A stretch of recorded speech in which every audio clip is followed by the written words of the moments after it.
7, 8월 강의 법학 첫 번째 시간입니다. 그죠? 자, 기본적으로 일단 우리가 어떻게 진행되는지 몇 가지 사항을 좀 말씀드리고 시작을 하도록 합시다. 일단은 7, 8월 강의 일정 같은 경우에는 7주차에서 일단 웬만하면 끝낼 거고요. 그 다음에 9월 1일부터 모의고사만 정리가 되기 때문에 일단 한 주 동안은 정리할 시간을 좀 드릴까 합니다. 2주 정도. 그 다음에 이제 강의 목표는 뭐 계속 했던 이야기고요.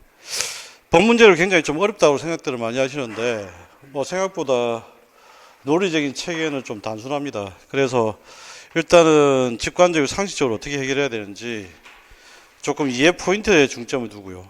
그 다음에 또 한 가지는 뭐냐면 여러분이 알고 있는 개념 중에서 여러분들이 미처 제대로 인식하지 못하는 거, 여기에 포인트를 두고 일단 정리를 해 나가겠습니다. 일단 이제 강의 진행 방법은 일단은 3단계로 진행이 되는데, 일단은 첫 번째는 자료 가지고 중요 쟁점을 일단 간단히 정리를 할 거예요. 그런데 중요 쟁점을 정리하는 것은 포인트는 딴 게 아니고, 일단은 어떤 게 키워드고 어떤 게 출제자가 의도하고 있고, 그 다음에 출제 포인트를 어디에 두고 있으며, 그 다음에 앞으로 이제 어떻게 출제가 될 것이다라고 하는 걸 설명하는 데 주로 시간을 보낼 거고요. 그 다음에 이제 시간을 보낼 때 또 중요한 포인트 중에 하나는 여러분이 알고 있다는 개념 중에서 놓친 부분이 있을 거다. 그래서 그 놓친 부분을 지적하는 걸로, 보완하는 걸로 일단 시간을 보낼까 합니다. 그게 끝나고 나면 이제 예상 문제를 통해서 쟁점을 확인할 거고요. 그 다음에 이제 3단계 같은 경우에는 지금 자료가 기입형으로 나와 있는데, 혹시 교재 가지고 계십니까? 가지고 계세요? 네. 그러면 교재를 활용하시고 그 다음 내용들이 있으니까 거기 기입형은 복습 자료를 쓰시면 됩니다.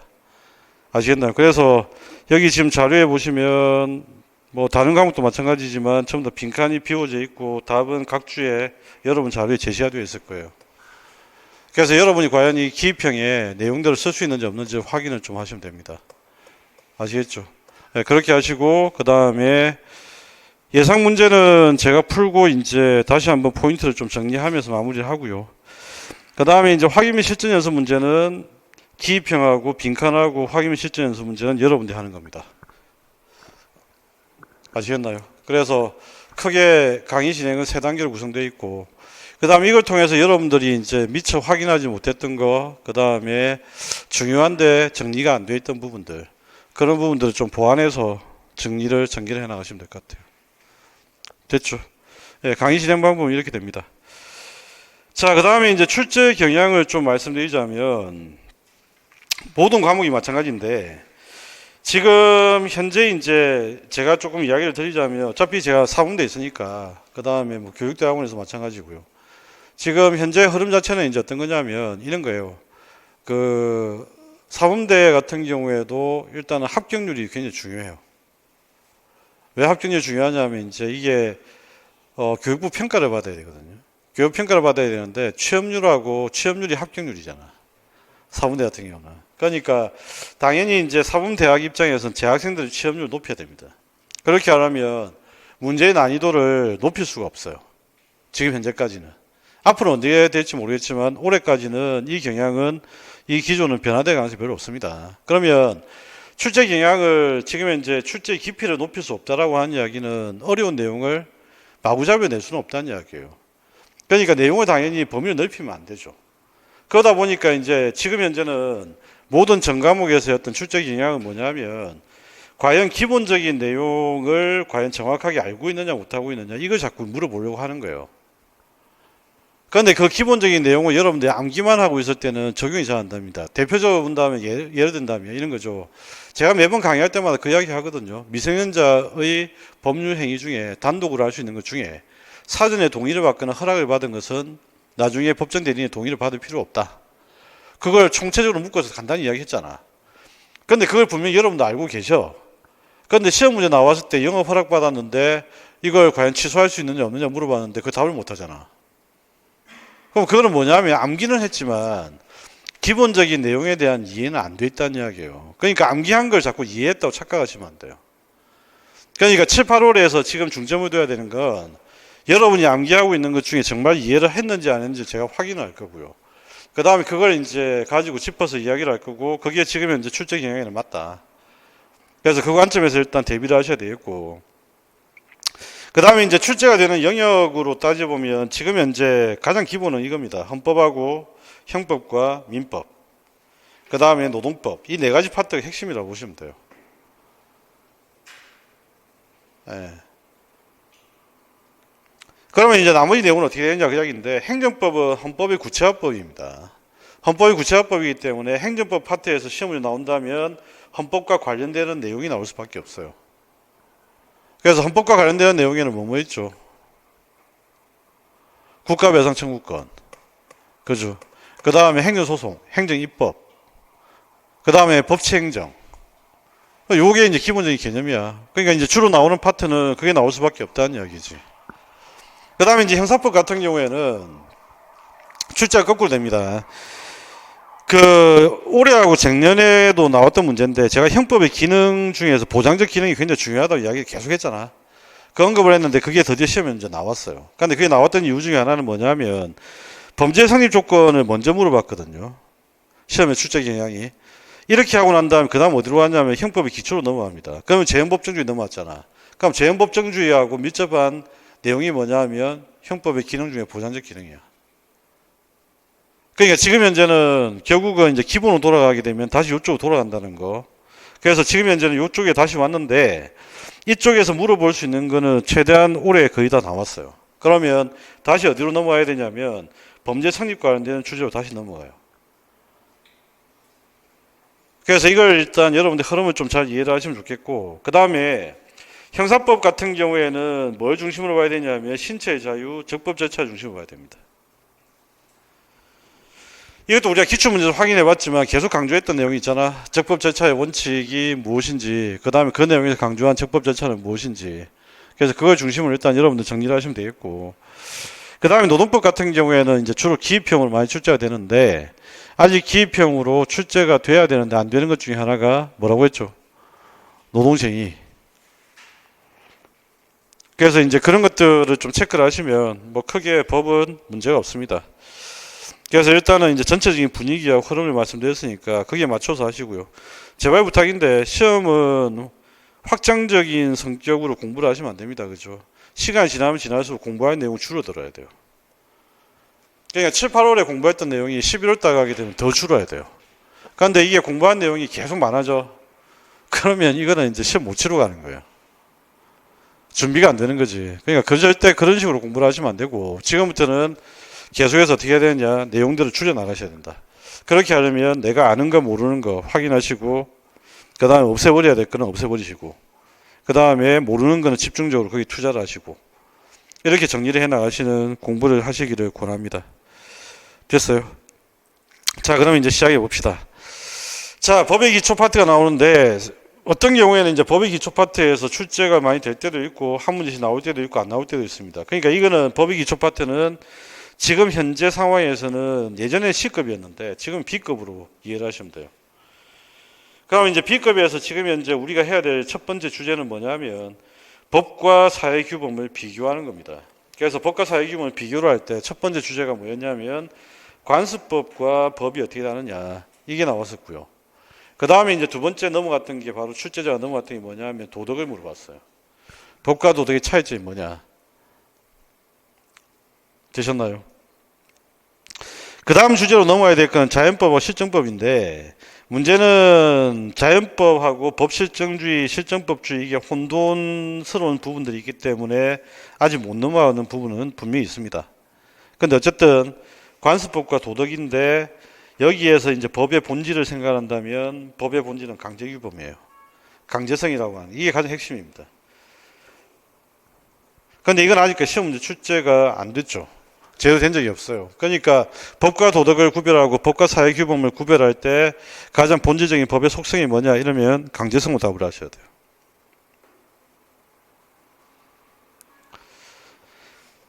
됐죠? 그 다음에 이제 법과 도덕은 어떻게 다르냐라고 하는 거, 이거는 이제 내용들을 한번 체크를 하시면 되겠고, 그 다음에 이 표를 가지고 정리를 하시면 됩니다. 그죠? 그래서 이제 칸트 이야기가 등장을 했었는데, 뭐 다른 이야기는 아니었고, 합법성과 도덕성을 비교하는 거. 그 다음 합법성의 의미는 뭐냐? 국가의 강제성, 바로 타율성이죠. 이게 강제성을 이야기하는 겁니다. 그렇죠? 그 다음에 이건 자율적으로 지켜야 된다는 거. 뭐 그 이야기를 하는 거고. 그 다음 외면과 내면 그 이야기를 했던 겁니다. 자, 그 다음에 이제 주제는 관습이죠. 그런데 관습과 관습법은 다르다고 했습니다. 그죠? 그래서 이제 시험 문제에서도 관습법을 물어봤는데 다수설 입장에서 물어봤단 말이에요. 그럼 이제 관습법의 핵심적인 키워드는 뭐죠? 일단은 반복적인 관행입니다. 그죠? 반복적 관행 키워드가. 그 다음에 두 번째는 뭐지? 사회적 승인입니다. 그죠? 자, 이게 바로 다수설의 견해였다. 반복적 관행, 사회적 승인. 자, 민법 1조 같은 경우에는 우려먹을 때를 우려먹었는데 뭐 똑같은 이야기잖아. 법률 규정이 없으면 관습법에 의하고 관습법이 없으면 조리에 의한다. 그 이야기인데 이걸 파생해서 연결하면 이쪽 185조 관습법이 대등한 효력을 가집니다. 이거는 이제 물권법이잖아. 그러니까 물권 법정주의인데 그러면 물어볼 수 있는 게 뭐냐? 관습법의 대표적인 사례, 미물권의 규정이 뭐냐? 권리가 어떤 권리가 있느냐라고 한다면 권리는 뭐예요? 관습법의 대표적인 권리를 한 가지 쓰라고 하면 뭘 쓰면 됩니까? 이분들 전세권이죠. 관습법의 대표적인 사례입니다. 우리나라만이 가지고 있는 독특한 물건입니다. 이거는. 그 다음에 또 뭐가 있지? 명인 공시방법의 관습법적인 내용이 되는 것은 뭐야? 명인이죠. 그래서 이 두 가지는 알아두시기 바랍니다. 공시방법으로서 관습법적인 특징, 물권 규정, 명인.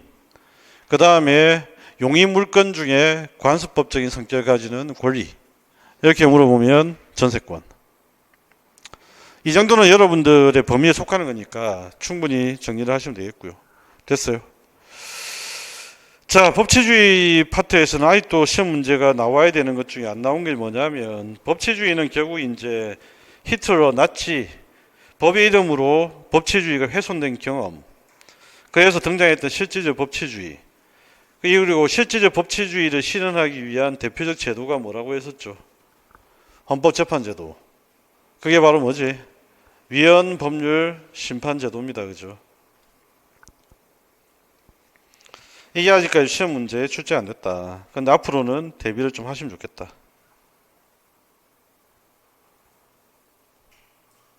됐습니까? 자, 그러면 예상 문제 1번 한번 봅시다. 관습법이나 사회의 거듭된 관행으로 반복된 관행 나오죠. 그 다음에 사회의 법적 확신과 인식인데 사회적 승인이죠. 사실임 관습은 아직까지 어디에 이르지 못한 거예요? 관행은 맞는데 승인을 아직까지 받지는 못했어. 됐습니까? 그래서 관습법과 같으나 빈칸에 적절한 내용 아직까지 승인받지는 못했다. 그래서 승인 대 사회적 승인 정도에 이르지 않은 것 이걸 쓰시면 됩니다. 내용정으로.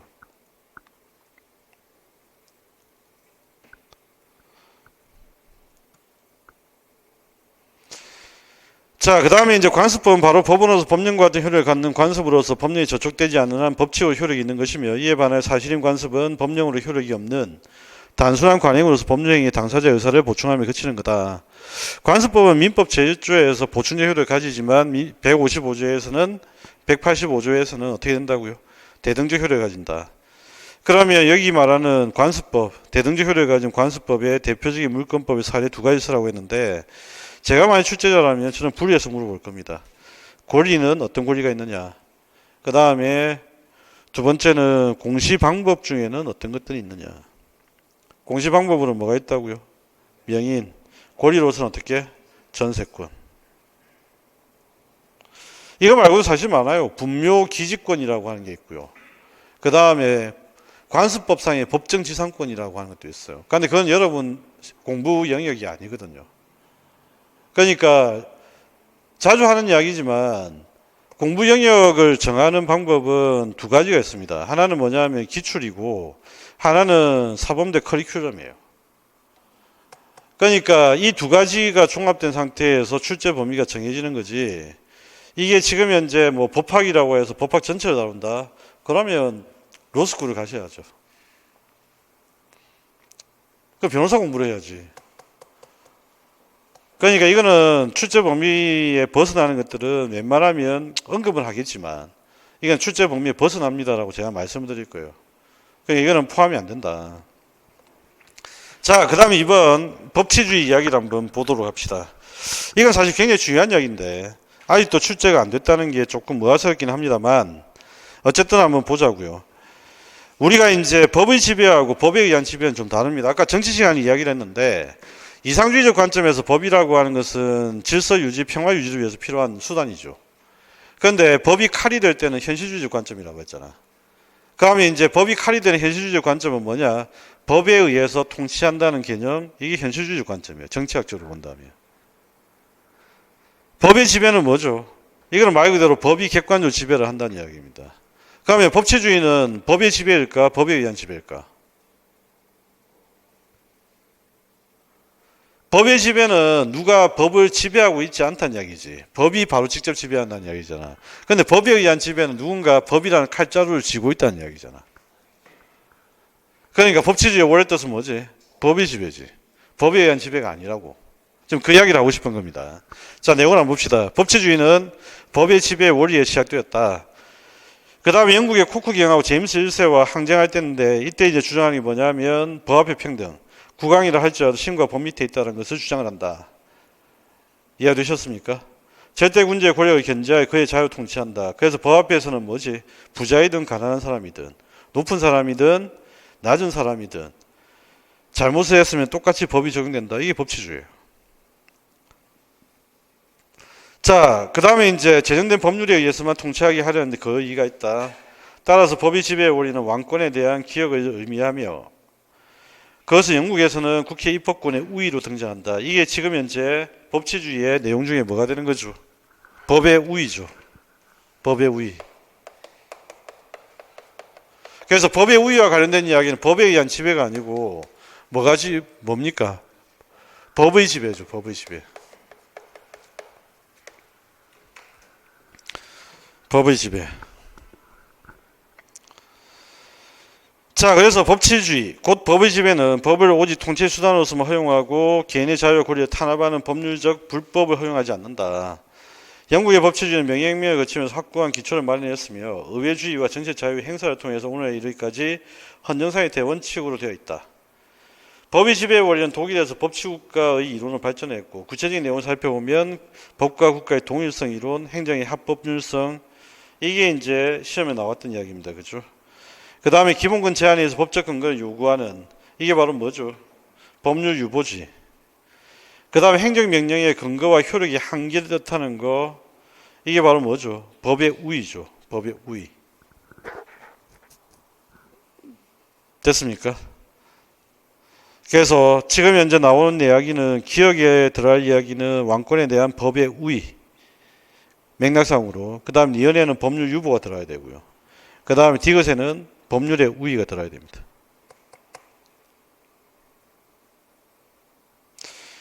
그 다음에 이 밀출치는 A와 B가 어떻게 다른지 서술하라. 어떻게 다르다고 서술해야 됩니까? 법에 의한 지배는 통치자가 법을 통치의 도구로 이용하는 상황을 이야기하는 것이고, 맞아요. 법의 지배는 뭘 이야기하는 거다? 최고 권력자도 법보다 우월할 수 없다라고 하는 걸, 이걸 뜻하는 거다. 자, 그래서 여기 보시면 법에 의한 지배는 통치자의 법을 통치자의 의사를 실현하는 단순한 수단 내지 도구로 제작시키는 것을 뜻하는 것이고, 법의 지배는 최고 권력자도 법 위에 서지 못한다는 점에서 최고 권력자 법 위에 서서 법을 도구로 사용하는 법에 의한 지배와는 다르다. 이걸 구별을 하시기 바랍니다.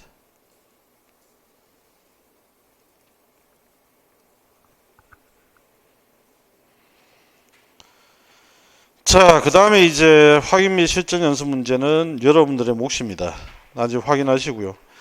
그 다음에 문제를 해결했는데 만약에 풀어봤는데 이해가 안 되면 저한테 질문을 하시면 됩니다. 됐어요? 예. 자, 그 다음에 이제 법의 이념과 법의 효력. 이쪽에서는 문제가 거의 출제되기가 사실 어렵습니다. 왜 그러냐면 과거에는 법의 이념을 라드브르의 법의 이념을 가지고 이야기했단 말이죠. 그런데 지금은 법학자들마다 법의 이념을 분류하는 방식이 다르고 대부분 다 법학 통론에서 요즘에 설명하는 법의 이념 설명 방식은 정의와 그 다음에 법적 안정성 크게 두 가지로 나누는 경향들이 일반적입니다. 저도 이게 맞다고 생각합니다. 라드브르는 자연법을 염두에 두고 정의하고 그 다음에 한목적성을 분류를 시켰단 말이에요. 그런데 정의라고 하는 것은 형식적 개념이고 그 다음에 한목적성은 정의의 실질적 내용입니다. 그러니까 이걸 이제 구별을 해놓으니까 더 이제 이해가 안 되는 거죠. 그러니까 이 두 개를 합해서 그냥 정의라고 이야기하는 게 더 맞지 않느냐. 그래서 거의 출제가 잘 안 됩니다. 그러면 지금 현재 공통적으로 객관적으로 법의 이념으로 존재하는 핵심은 뭐죠? 법적 안정성이란 말이에요. 법적 안정성. 그래서 나머지 이제 배분적 정의하고 평균적 정의에 체크하셔야 되는 건 배분적 정의하고 평균적 정의의 사례, 그 사례들만 체크를 좀 하시면 되고요. 한목적성은 실질적 정의로서의 의미를 가진다는 거, 이걸 좀 이해를 하시면 되겠고, 그 다음에 이제 한목적성이 이야기하는 문제점이 있죠. 그게 바로 뭡니까? 혼란과 불안정성입니다. 그래서 한목적성은 결국 가치의 문제이기 때문에 그래요. 가치의 문제. 가치의 문제는 다양할 수밖에 없고 그 가치는 절대적으로 옳고 그름을 우리가 말할 수가 없죠. 네.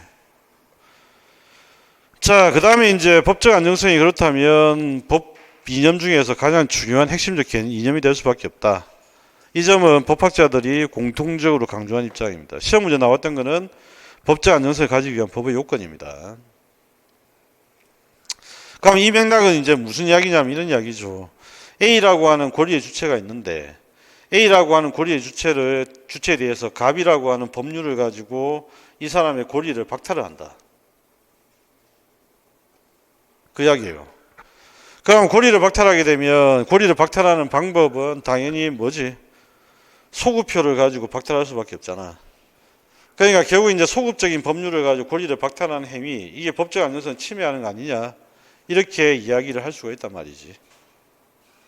그죠? 그래서 법적 안정성 관련되는 가장 중요한 원칙 중에 하나는 뭐지? 소급표 금지의 원칙. 그러니까 이렇게 되어서는 안 된다는 이야기야. 소급표를 가진 법을 가지고 A라고 하는 사람이 가지고 있는 권리를 박탈해서는 안 된다. 그런데 그러면 이렇게 되면 도둑놈도 그럼 권리를 인정해 줘야 돼. 나쁜 놈도. 그래야 되잖아. 그러니까 어떻게 하냐면 법적 안정성을 가지기 위한 법의 요건이 필요할 수밖에 없는 거예요. 그럼 그 요건에 이제 뭐가 필요하냐면 형식적으로는 내용이 명확해야 돼요. 형식적으로는. 그런데 실질적으로는 국민의 법의식과 일치돼야 되고 그 다음에 법 내용이 실현 가능성이 충분히 일치돼야 됩니다. 우리가 도둑놈과 나쁜 놈까지도 보장해 줄 수는 없잖아. 기독권을 보장해 줄 수는 없다. 그래서 법적 안정성을 위한 요건, 형식적인 측면에서는 내용의 명확성과 쉽게 변경되지 않아야 되고 그 다음에 실질적인 측면에서는 법의식과 일치돼야 되고 법 내용의 실현 가능성이 필요하다. 자, 이렇게 이해를 하시면 됩니다. 뭐 진전 소급표하고 부진전 소급표가 의미가 있느냐 그 이야기인데 저는 그거는 별로 의미가 없다 생각합니다. 개인적으로. 예. 그래서 뭐 부진전 소급표는 당연히 인정되는 거고 진전 소급표는 예외적으로 인정되는 거다. 이게 이제 우리나라 법원과 헌법재판소 입장인데 따질 필요 없죠. 나쁜 놈이면 무조건 안 돼야지. 뭘 그걸 따지고 앉아 있어. 예. 그거 자체가 웃기는 이야기지. 그 다음에 4번에 법적 안정성이 반영된 구체적 사례인데 이거는 시험 문제 맨날 나올 것 같지만 안 나옵니다. 그죠? 뻔한 이야기니까 시효제도. 근데 한번 생각해 봅시다. 소멸시효하고 취득시효 제도 같은 경우에는 법적 안정성을 위한 제도예요. 그런데 구체적인 내용은 뭐죠? 진정한 권리자를 보호하는 겁니까? 아니면 법적 상태를 보장해 주는 겁니까? 진정한 권리자 보호가 아니라 실제적인 법적 상태를 보장해 주는 거죠. 이걸 주의를 좀 하셔야 됩니다.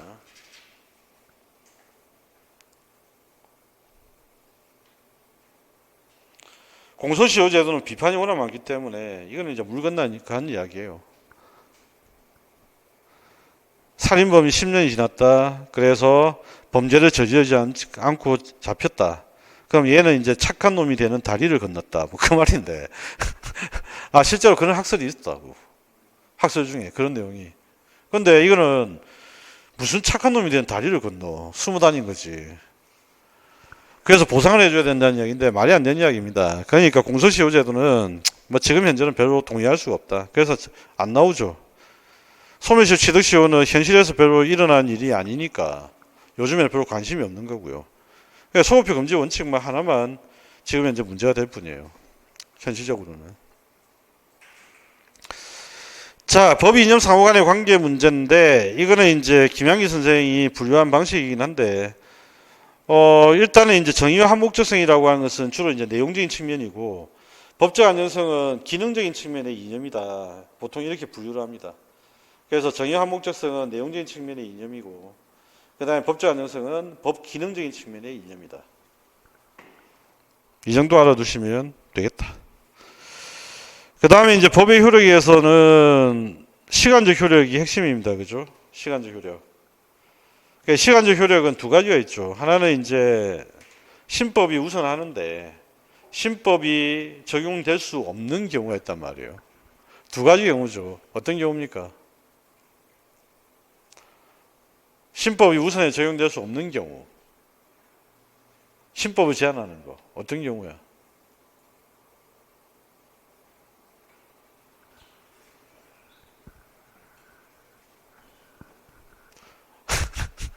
왜들 이러십니까?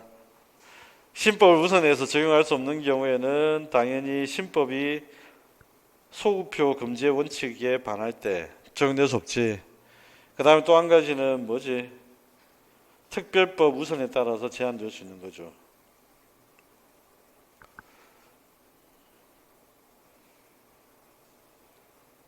어쨌든 시간적 효력에 따르면 일단 원칙은 뭐냐? 신법이 과거법보다는 더 중요하다. 그러니까 신법을 항상 적용하는 게 원칙입니다. 그런데 신법을 적용할 때 예외적으로 제한될 때가 있습니다.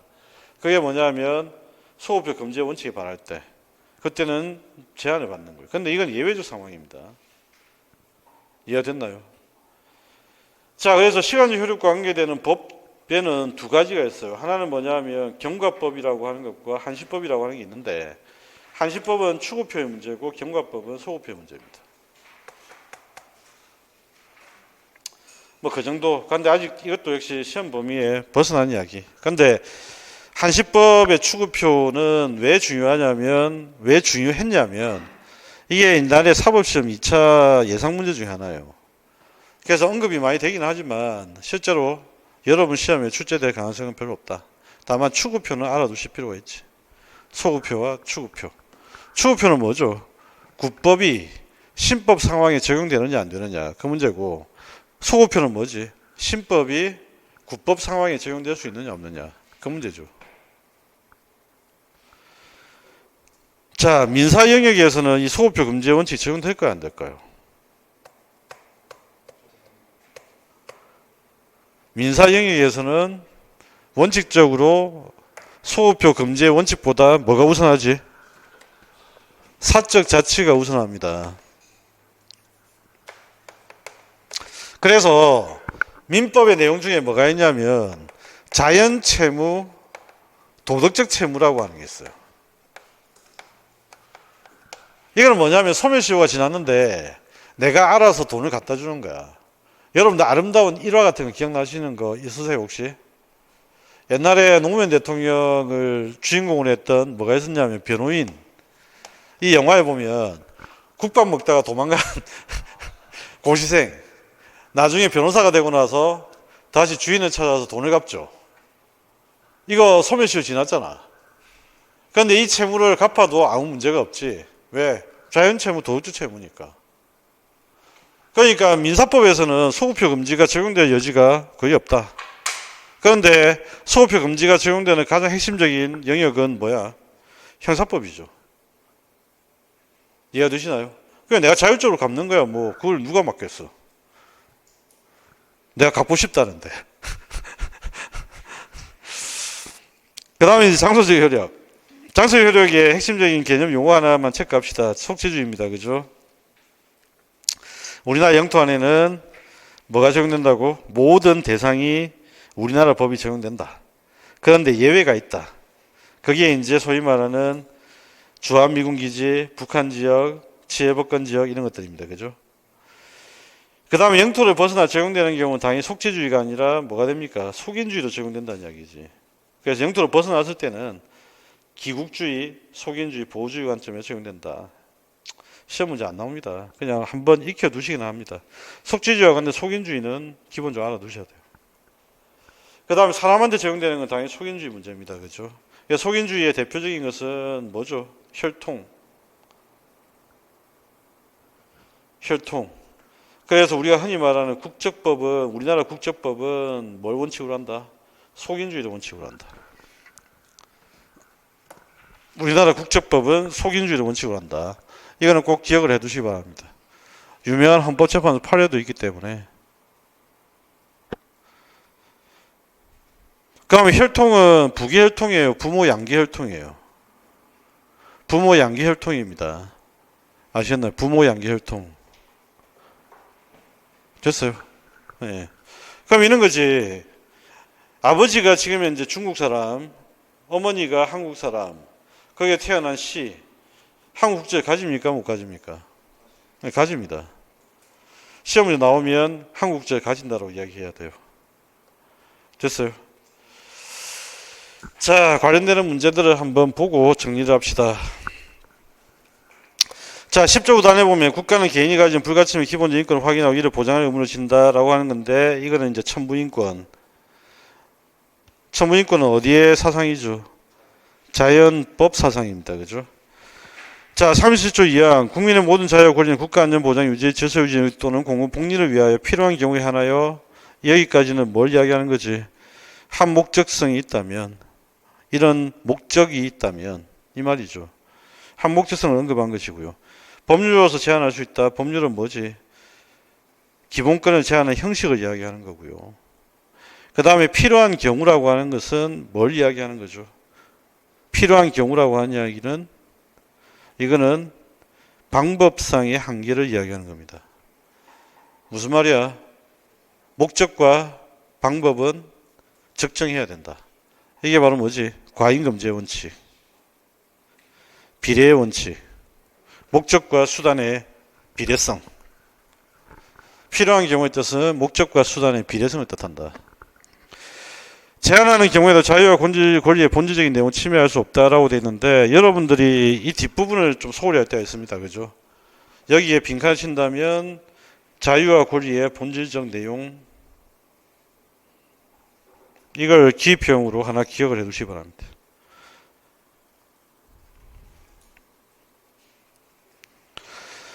자, 작성 방법 1번. 위 규정들이 공통적으로 지향하는 항목적성의 구체적 내용이 무엇이냐라고 하는 이야기인데, 항목적성의 구체적 내용은 인권 보장, 그 다음에 공공복리의 조화, 추구죠.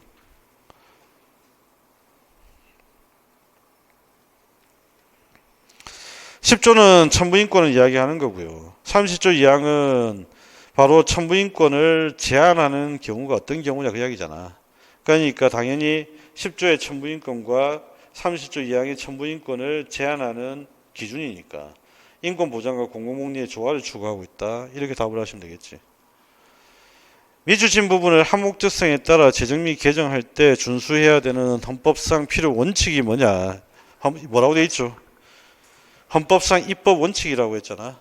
헌법상 입법 원칙의 대표적인 여러분 시험 범위에 속하는 것은 첫 번째 평등 원칙, 두 번째는 과잉금지의 원칙, 비례 원칙, 세 번째는 포괄 위임 입법 금지의 원칙. 이건 상위법 우선의 원칙이지. 포괄 위임 입법 금지의 원칙. 세 가지입니다. 그럼 밑줄친 부분에서 묻고 있는 한목적성에 따라 제정 및 개정할 때 준수해야 되는 것, 이를 물어봤으니까 이 세 가지 중에 어디에 해당되는 거지? 비례 원칙을 물어보는 거죠.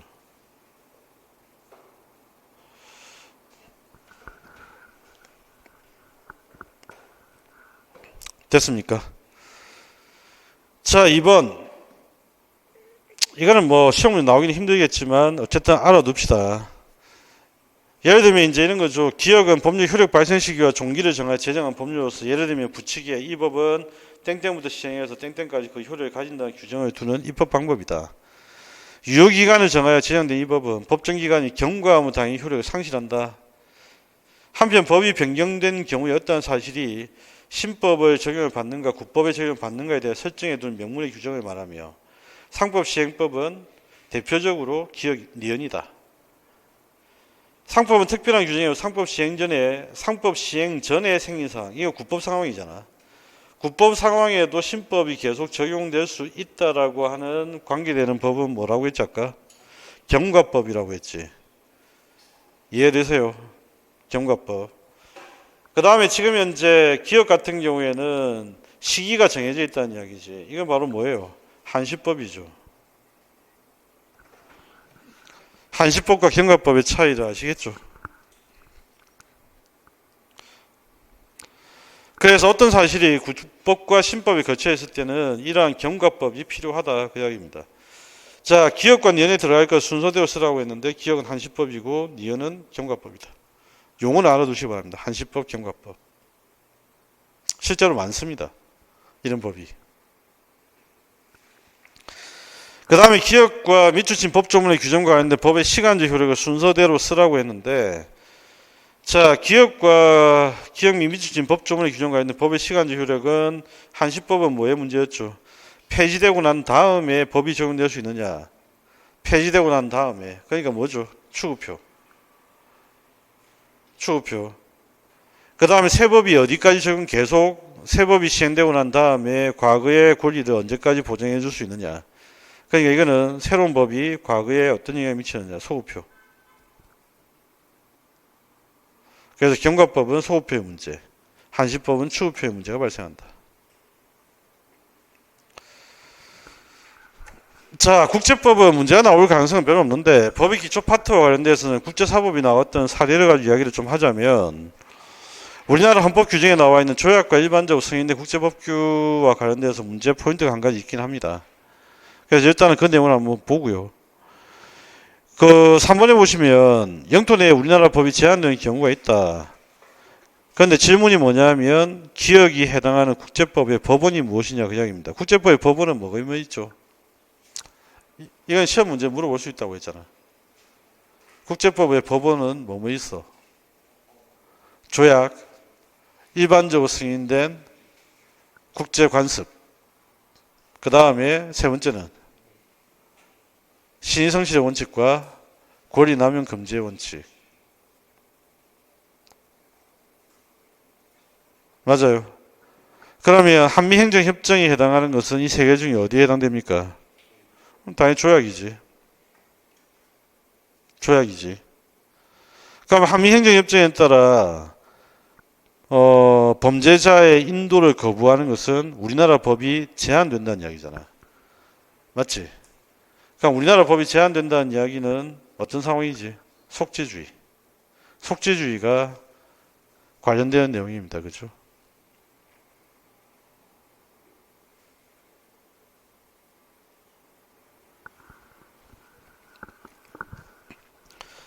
자, 나머지 내용들은 한번 가벼이 문제를 통해서 확인을 해 보시기 바랍니다.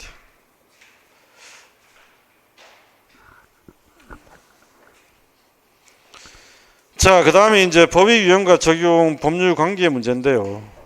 일단 자연법과 실정법이 되어 있는데 요즘에는 실정법이란 말을 안 쓰려고 한다고 뭐 이야기를 하긴 합니다. 근데 이거는 좀 납득이 좀 잘 안 되긴 한데 어쨌든 법 실정주의로 앞으로 대체될 가능성이 크고요. 그래서 실정법은 말 그대로 형태를 이야기하는 거고 법 실정주의라고 하는 것은 사상을 이야기하는 거다. 이건 형태를 이야기하는 거고 법 실정주의는 사상을 이야기하는 거다.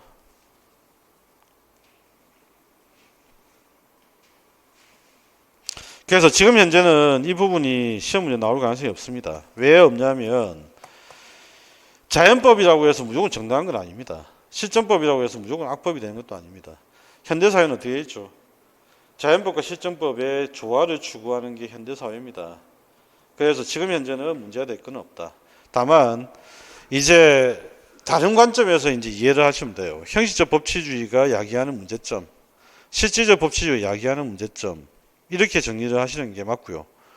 이 관점에서 문제를 물어보는 것은 지금 현재는 안 맞다는 이야기예요. 형식적 법치주의와 실질적 법치주의 관점에서 논의되는 건 맞는데, 의미가 있는데, 그 의미는 아주 살아있지만 자연법과 실정법의 관계로 이런 식으로 정리하는 것은 별로 좋은 건 아니다. 예를 들면 자연법에서 잔다르크 같은 경우는 마녀 사냥을 당했던 거잖아. 그러면 잔다르크를 마녀 사냥을 할 때 적용됐던 법률은 실정법입니까? 자연법입니까? 자연법의 원리를 가지고 마녀 사냥을 한 거라고. 그러니까 자연법이 반드시 타당한 실정법의 근거를 제공한다는 보장은 없어요. 무슨 말인지 이해되시죠? 자연법은 가치의 문제이기 때문에. 그러니까 이거는 어떤 게 우위에 있다, 어떤 게 먼저 제공한다는 것은 할 수 없습니다. 다만 자연법 중에 실정법의 근거를 제공해 준 역할을 하는 게 한 가지는 있어요. 우리가 흔히 이야기하는 뭐죠? 보편적 인권이라고 하는 거. 그러니까 이거는 구체적으로 이제 사안을 살펴봐야 되는 거지. 일반화를 시켜서 이런 관계로 설명한 옛날 문제는 지금 현재 물어볼 수 없다. 그래서 이 이후에 한 번도 출제된 적이 없잖아요. 그걸 충분히 좀 이해를 하셔야 됩니다. 자, 그 다음에 이제 법원에서 물어볼 수 있는 부분들은 성문법하고 불문법이 있는데, 여러분들이 제일 많이 오해하시는 것 중에 하나가 관습법. 어디에 속하죠? 네, 불문법입니다. 그런데 관습법은 불문법인데 문제는 뭐야? 실정법이야. 그러니까 실정법하고 성문법하고 헷갈리시면 안 돼요. 무슨 말인지 아시겠죠? 실정법 안에는 성문법과 불문법이 다 포함됩니다. 이 개념의 관계를 좀 잘 이해하시는 거, 이게 일단 먼저 헷갈리지 말아야 될 부분이고, 그 다음에 여기에서 이제 물어보는 문제도 옛날 형태의 문제입니다. 다만 불문법이 가지고 있는 장점과 단점을 간단히 정리를 좀 해두시면 돼요. 이건 신축적 적용, 그 다음에 법적 불안정입니다. 자, 성문법에서 우리가 도출되는 원칙 중에 상위법 우선의 원칙이 있는데, 이거는 기출문제에 어디에 나왔냐면 노동법 법원에서 주로 문제가 출제가 됐습니다. 노동법의 법원에서 14페이지죠. 14페이지 하단에 노동법의 법원에서.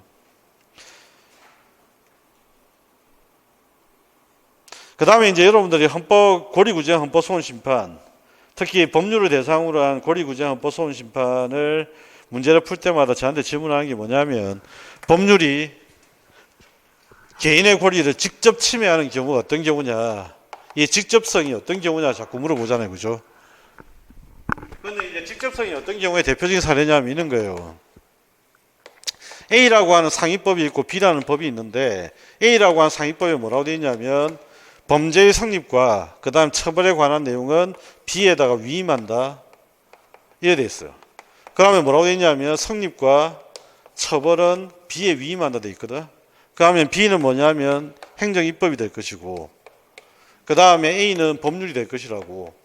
그러면 이 성립과 처벌에 관한 직접적인 내용이 A에 있어 없어요? 근거가 없지. 그런데 B에는 이게 나와 있어.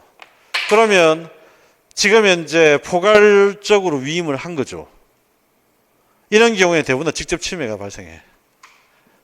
B라고 하는 곳에서 직접 규정하고 있어요. 직접 처벌한다는 이야기를 하니까.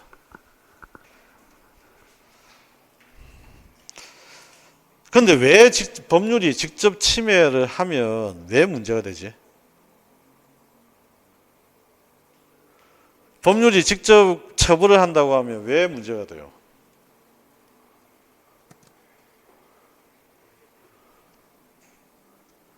자, 물어봅시다. 법률이 직접 침해를 한다면 헌법상의 어떤 기본 원리를 침해한 게 됩니까? 권력 분립의 원리를 침해하는 겁니다. 권력 분립의 원리를 침해하면 나머지 문제는 법치주의에 반할 수도 있습니다. 무슨 말이냐? 우리가 어떤 사람이 범죄를 저질렀다라고 해서 바로 처벌을 받지는 않습니다. 무슨 말이죠? 범죄가 성립돼야 됩니다. 그죠? 그럼 범죄 여부에 대한 판단은 범죄에 대한 조건은 누가 만들죠? 법이 만듭니다. 처벌을 하는 것은 누가 하죠? 사법권의 재판을 통해서 집행부가 하는 겁니다. 그러니까 판단은 사법권이 하고 집행은 집행부가 하고 근거에 대한 법률은 누가 만들어? 법이 만들어. 그러니까 전부 다 어떻게 했냐면 분리가 되어 있는 거예요. 무슨 말인지 이해되시죠? 그러니까 모든 요건과 처벌을 한꺼번에 하나의 권력이 가질 수는 없는 거죠. 이게 제일 중요한 이야기예요. 자, 그래서 이걸 잘 이해를 하시면 좋겠고요. 그래서 포괄적인 입법금지의 원칙, 이게 생각보다 헌법 소원 심판 사건에 많다.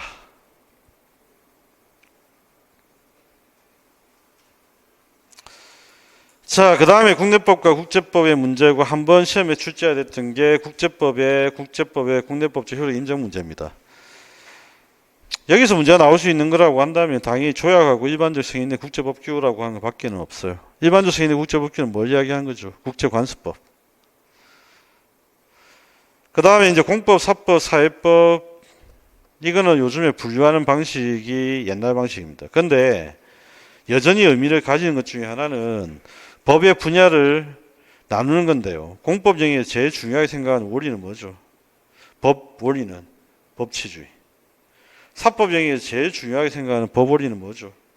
사적 자치의 원리.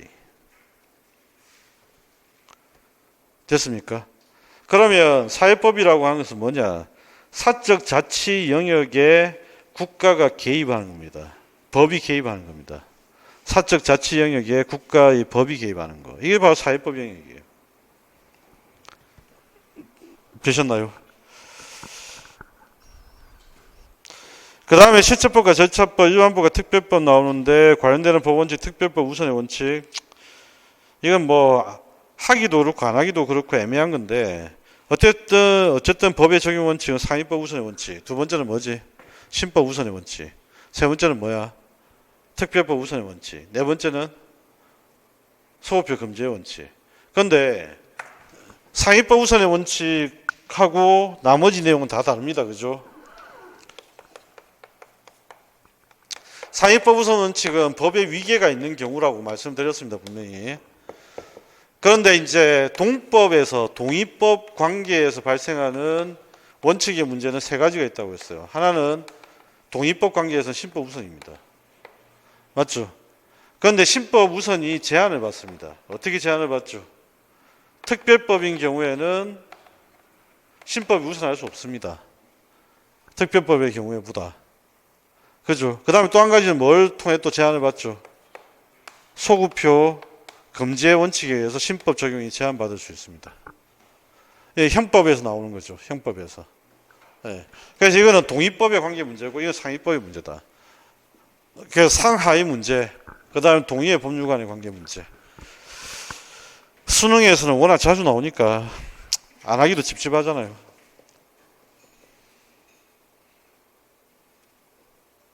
되셨나요? 자, 법의 적용과 해석에서 키워드는 딴 건 없고요. 법의 해석의 파트에서 이 해석 방법이 구체적으로 어떤 해석이냐라고 하는 문제는 출제되기가 어렵다고 했습니다. 그죠? 그래서 이거는 뻔한 거 아니면은 물어볼 수가 없다. 그런데 뻔한 거는 어떻게 되냐?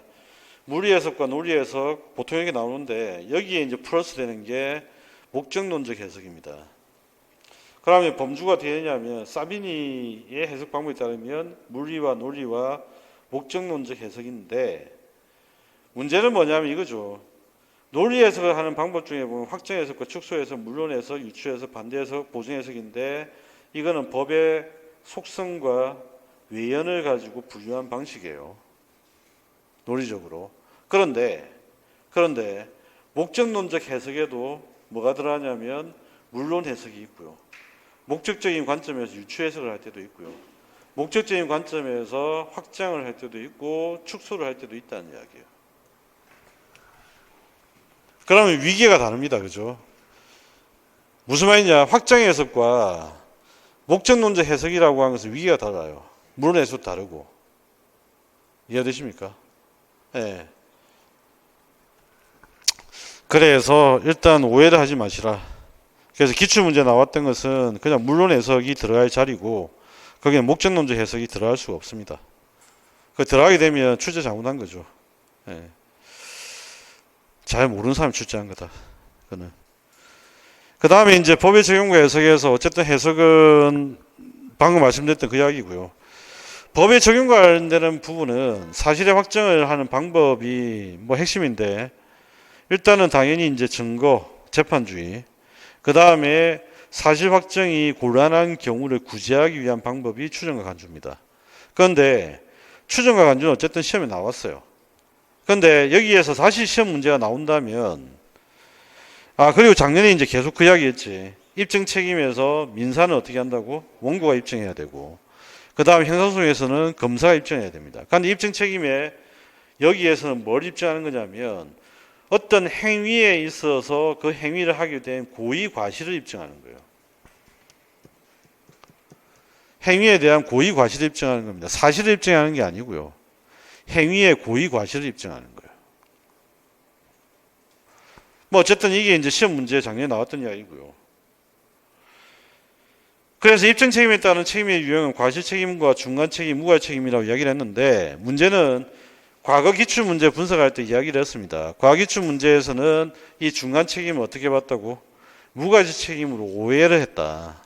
그런데 지금 현재 민법학자들은 중간 책임, 무과실 책임으로 보지 않는다는 거예요. 이게 중요합니다. 옛날에는 이 중간 책임 어떻게 불렀냐면 상대적 무과실 책임 이렇게 불렀거든. 그런데 97년 이후로부터 해서 우리나라 주류적인 민법학자들은 중간 책임을 무과실 책임으로 보지 않는다는 거예요. 됐죠? 중간 책임이라고 따로 이야기를 하는 겁니다. 자, 그 다음에 이제 추정과 간주가 출제가 두 번 정도 출제가 됐습니다. 근데 이게 이제 다시 출제가 된다면, 추정과 간주의 취지, 추정과 간주의 취지, 이런 형태의 문제를 좋아하는 분이 계시죠. 그분이 들어갔을 때가 4년 전, 5년 전이니까 다시 출제될 때가 됩니다. 정상적으로 이제 출제위원들이 돌면 한 사람이 다시 출제 들어가는데 걸리는 시간은 제가 계산해 봤을 때는 한 15년 걸려요. 15년 걸려요. 실제적으로. 3년 연속 들어갔다가 한 10년 쉬고 그 다음에 한 출제 들어가고. 그래서 작년 같은 경우 제가 이제 마지막에 경제 객관식 보라고 했던 게, 경제 객관식이 지금 기준으로 한 몇 년쯤 됐죠? 14년, 15년 됐잖아. 그러니까 반복 순환된다면 그때쯤 되는 거거든. 그러니까 그 관점으로 본다면 4년, 5년쯤 된 사람이 다시 들어가기는 힘들 텐데, 그런데 그건 알 수는 없다. 그런데 그거는 순차적으로 돌면 그런 거고. 그런데 어쨌든 지금 현재 경우로 봤을 때는 추정과 간주를 출제한 사람이 객관식 때 들어갔었고, 그 사람이 다시 출제가 들어간다면 다시 뭘 물어볼까 생각해보면 추정과 간주의 취지, 추정과 간주 제도를 둔 취지는 뭘까? 왜 뒀을까 이거?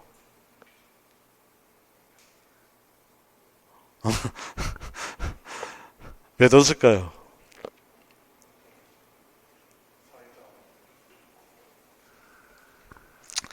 증거 제시의 곤란성을 제거하기 위해서죠.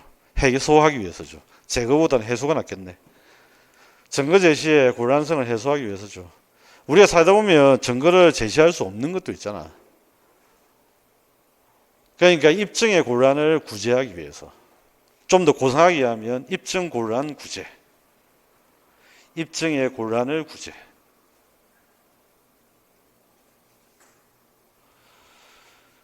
됐습니까? 그 다음에 이제 법 적용 시 유의해야 되는 원칙인데, 원칙은 상위법 우선의 원칙, 신법 우선의 원칙, 특별법 우선, 법률 불소의 원칙, 방금 했던 그 이야기 다 정리를 하시면 되겠고요. 기입형을 하나 대비를 하셔야 되는 게 있습니다. 요즘에 이제 출제 들어가시는 분이 좋아하는 스타일. 기본권을 자꾸만 물어보고 싶어 하시는데, 아직까지 왜 이걸 안 물어봤는지 잘 이해가 안 돼. 신체 자유 중에 소우표 금지의 원칙을 제한하는 기본권이 제시되어 있는 부분이 있어요. 그게 뭐였죠? 신체 자유하고 참정권이지. 됐습니까? 그래서 이건 한번 체크를 꼭 해두시기 바랍니다. 자, 그 다음에 이제 예상 문제를 한번 봅시다. 형벌법규는 문헌에 따라 엄격하게 해석 적용해야 되고, 법의 해석 문제구나. 아까도 말씀드렸지만 가급적이면 작성 방법이 있는 문제는 뭐부터 확인해라? 작성 방법을 먼저 확인해라. 그리고 그 다음에 제시문을 읽고 방향성을 잡아보는 게 일단 제일 중요합니다. 자, 밑줄친 부분에 해당하는 것을 모두 쓰라고 되어 있는데 엄격하게 적용해야 되고 피고인에게 불리한 방향으로 두 가지 논리적 해석 방법을 해서는 안 된다. 근데 기본적인 전제 조건이 뭐냐면 형벌법규예요. 그러면 여러분들이 이제 특히 눈에 잘 들어오지 않는 제시문을 분석할 때는 뭘 체크를 꼭 하셔야 되냐면 주어를 체크하고 그 다음에 목적어를 체크하고 수로 부분을 체크를 하셔야 돼요. 근데 이게 이제 급하게 읽다 보면 형벌법규는 다 까먹어. 형벌법규는 보지도 않고 뒷부분에 가서 피고인에게 불리한 방향 두 가지 논리 해석 방법을 해서는 안 된다. 하다 보면 이제 방향성을 잃고 이제 헤매기 시작하죠. 그런데 어쨌든 형벌법규라고 하는 건 눈에 잘 안 들어오는 건 반드시 주어, 목적어, 수로를 꼭 체크하셔야 됩니다. 그러면 이제 형벌법규가 힌트가 주어져 있잖아. 그러면 여기에서는 뭐지? 유추 해석과 확정 해석을 금지한다. 그래서 지금 현재 우리나라 입장에서는 확대 해석도 유추 해석으로 본다는 이야기입니다. 근데 이걸 왜 보는 거냐면 유추 해석과 확대 해석이 구별이 안 되기 때문이에요. 구별을 못하기 때문입니다. 이게 중요합니다. 그래서 예전에는 유추 해석과 확대 해석 구별했는데 지금 현재 구별 못하죠. 이런 취지로 기출에서도 물어봤었잖아요. 어렵다. 구별이 어렵다 하면서. 그 다음에 이제 괄호 안에 공통적으로 들어갈 해석 방법을 쓰라고 했는데 모든 이제 법학 통론책 그 다음에 교과서에서 가장 대표적으로 이제 드는 예가 마차 통행 금지입니다. 그냥 마차라고 하는 것은 말이 끄는 마차가 통행이 금지된다는 말은 우차도 금지된다는 이야기는 당연한 이야기지. 우차, 자동차도 통행 금지다. 이게 너무 당연한 이야기. 이걸 우리가 뭐라 부르죠? 물론 해석이라고 부릅니다. 그래서 이거는 워낙 유명한 사례이기 때문에 뭐 이렇게 물어보는 정도 수준까지 가능하지만 이게 어떤 해석 방법이냐라고 전문가적인 입장에서 물어보는 문제는 출제가 될 수 없다. 됐어요. 자, 그 다음에 이제 다음 글 읽고 작성 방법에 따라 답을 해보자 라고 되어 있는데 일단 작성 방법에 다음 글 읽고 기억에 들어갈 법률적 용어를 쓰라고 했고요. 그 다음에 니은에 해당하는 법률 용어 두 가지를 쓰고 이런 법적 조치를 두고 있는 취지에 대해 쓰라고 했습니다. 자, 법을 적용하기 위해서 뭐가 필요하죠? 대전제. 그럼 물어봅시다. 이것도 뭐 문제를 만들려면 저 같으면 만드는데 문제를 어떤 분들은 잘 안 만드시니까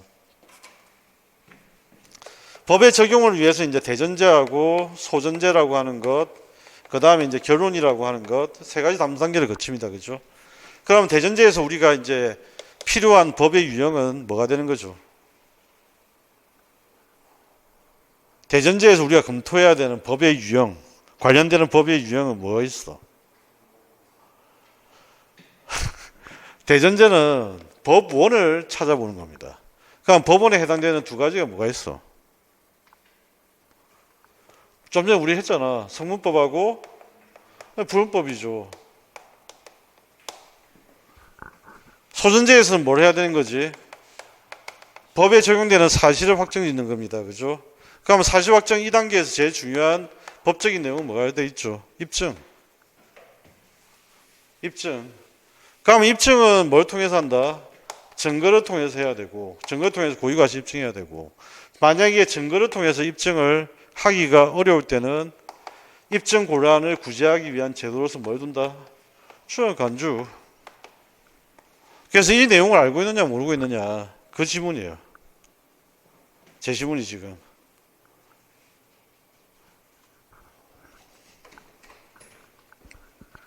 됐어요? 자, 그래서 지금 현재 보면 소전제에 해당하는 살인행위 절취 등과 같은 구체적인 사실관계를 확정을 하고 다음으로 확정된 사실에 어떠한 법규를 적용해야 하는가, 만약에 시험 문제 어떠한 법규를 적용해야 하는가를 판단해야 될 때 이때 관련되는 용어를 쓰라고 한다면 법원이 되는 것이고요. 이 법원에 만약에 밑줄 치고 관련되는 두 종류를 쓰라고 한다면 당연히 성문법과 불문법 모두를 검토해야 된다. 그 이야기죠.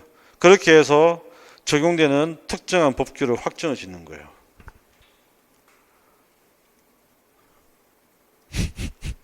그러니까 봐. 대전제는 알고 있는데 대전제가 어떻게 되는지 물어보니까 답이 잘 안 나오잖아. 그러니까 이게 문제라니까. 그러니까 이걸 지금 현재 여러분들 공부를 할 때 이해를 하는 게 중요하다고, 사실은. 아까 이제 미성년자의 법률행위도 마찬가지입니다.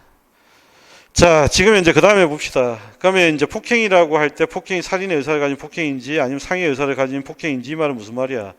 고의를 가진 폭행인지 그 다음에 고의를 가진 폭행인지 고의가 없는 폭행인지를 판단하는 거 바로 그 이야기죠. 사실관계 중에서 어느 하나를 선택하여 필요한 사실만을 확정하는 것, 이게 사실 확정인데, 사실의 확정은 사실의 뭘 통해서? 기억의 입증이죠. 증거를 통해서 입증에 의하지만 사실을 확정하기 어려운 경우에는 다른 법적인 방법을 강구하고 있다는 이야기야. 여러분 시험 문제 전형적인 방법입니다. 무슨 말이냐면 니은의 취지를 쓰라고 하는데 니은의 취지를 암시하는 표현이 이 앞에 나와 있어요. 사실 확정하기 어려운 경우. 보통 보면 이렇게 제시문을 만들어요.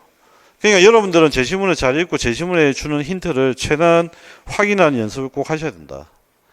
자, 그러면 니은에 해당하는 법률적 용어 두 가지는 뭐라고? 추정과 간주. 됐습니까? 그 다음에 방금 이야기했던 사실의 확정이 실체적으로 매우 어려운 사정을 구제하기 위한 제도. 그런데 매우는 없어도 됩니다. 아시겠나요? 근데 이제 학문적인 표현을 쓰거나 답안지 표현을 쓰실 때 여러분들이 부사를 자주 쓸 때가 있습니다. 아주 심각하다. 그런데 그런 표현은 안 써야 됩니다, 사실은.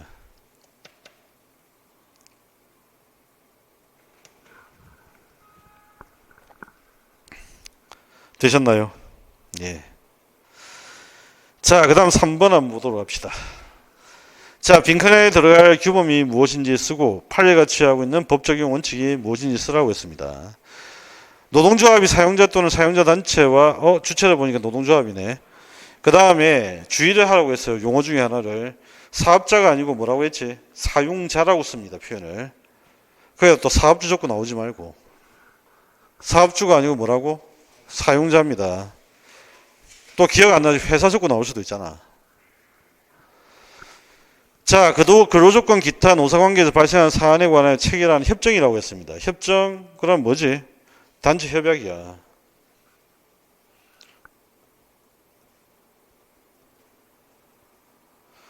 자, 협약 자체의 원칙상, 근데 왜 취업규칙은 안 돼?